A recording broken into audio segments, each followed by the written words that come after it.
The opioid crisis is sweeping through North America. We're obviously not immune to it. We are going to more overdoses than when I started 18 years ago. I think it's more prevalent today because of the strength of the drugs that are being consumed. If we don't get a handle on this crisis, people will continue to die.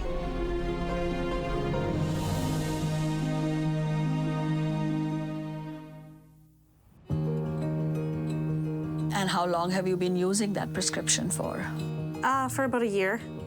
Opioids are all medications which are a morphine group of substances. So if somebody's had an accident or a surgery and is having pain because of these reasons, it's justifiable to give them an opioid prescription.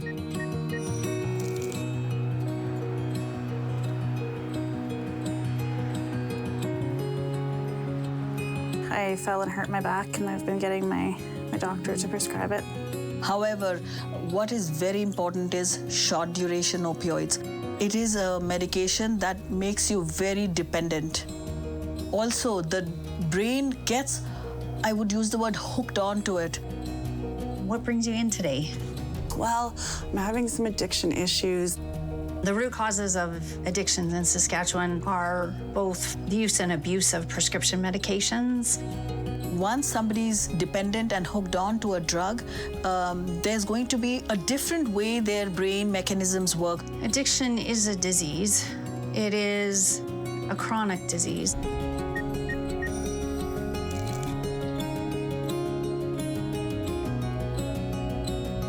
What drugs have you become addicted to? Mostly prescription. Patients who may legitimately have started on a prescription for something are over time becoming tolerant to that and needing more and more to get the same effect, and eventually are starting to misuse drugs and then going to the street eventually if they can no longer fill with doctors or other providers.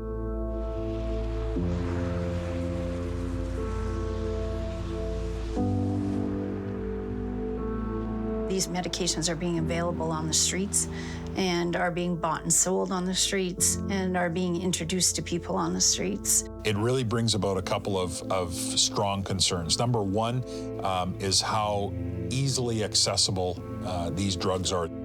They're being manufactured in basements and garages, and so oftentimes there's not a real science going into the development of these drugs, and so you can see lethal combinations of different ingredients being put together. Fentanyl is extremely dangerous. Fentanyl on the street is not measured out. The fentanyl on the street is deadly potent. I think the potency of fentanyl is what leads it to be so destructive and dangerous. People can die from it from one use. Kids and teens, young adults need to know that just one-time use at a party could be detrimental. You think you know where you're getting your drug from. Nothing's safe.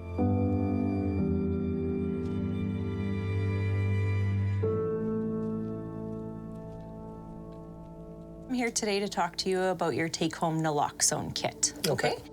I think what people need to realize, though, is addiction is not a choice. People didn't take medication prescribed by their doctor thinking that it was going to cause an addiction problem.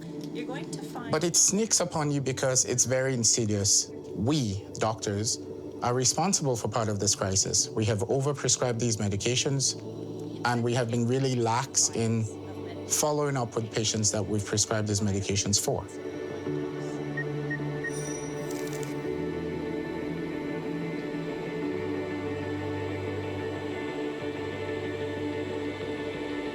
It's important to follow the instructions of your physician or nurse practitioner in regards to follow-up and when you no longer need those medications. So you can come off slowly at a taper that is suitable and conducive to you. Way forward would be education, education, and education.